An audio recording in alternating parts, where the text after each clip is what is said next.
मी अतुल वाघ, green hills ग्रुपचा member आहे. हे आमचं टीम वर्क आहे, म्हणजे माझ्या एकट्याचं नाही आहे. हे 80,000 जे झाडं आम्ही जगवली आहेत ते आमच्या ग्रुपचं टीम वर्क आहे. गेले 22 वर्ष आम्ही करत आहे. चतुर्शिंगी टेकडीपासून ते पुण्यातल्या 6 टेकड्यांवर आमचं वर्क चालतं. आणि त्याच्यातनं आम्हाला जास्तीत जास्त ऑक्सिजन, म्हणजे पुणे परिसरात जास्तीत जास्त ऑक्सिजनची गरज आहे, तुम्हाला सगळ्यांना माहिती आहे. त्या दृष्टीने आमचं काम चालू आहे.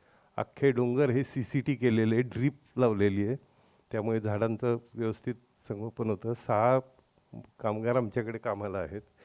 आणि आमची इच्छा अशी आहे की मॅनपॉवर आम्हाला फार कमी पडते.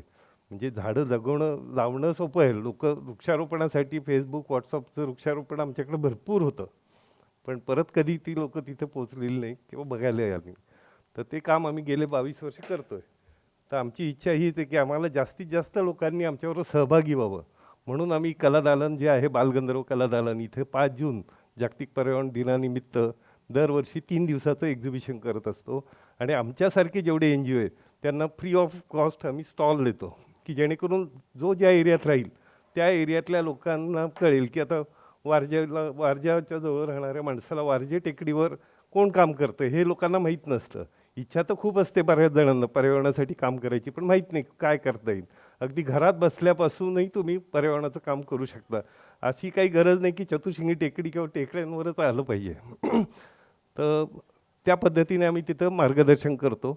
तर माझी इच्छा आहे की तुमच्यापैकी सगळ्यांनी या प्रदर्शनाला नक्की भेट द्या. यावर्षीची संकल्पना आमची पालापाचोळा ही आहे, की जो काही पालापाचोळ्याकडे बघण्याचा जो दृष्टिकोन आहे, हे प्रदर्शन बघितल्यानंतर तुमचा नक्कीच बदलेल.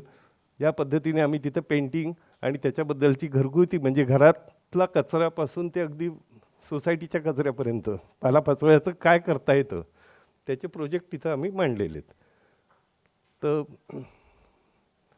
तर जास्तीत जास्त संख्येने आमच्याबरोबर सहभागी व्हावं याच्यासाठी आम्ही तिथं QR कोड पण ठेवला आहे.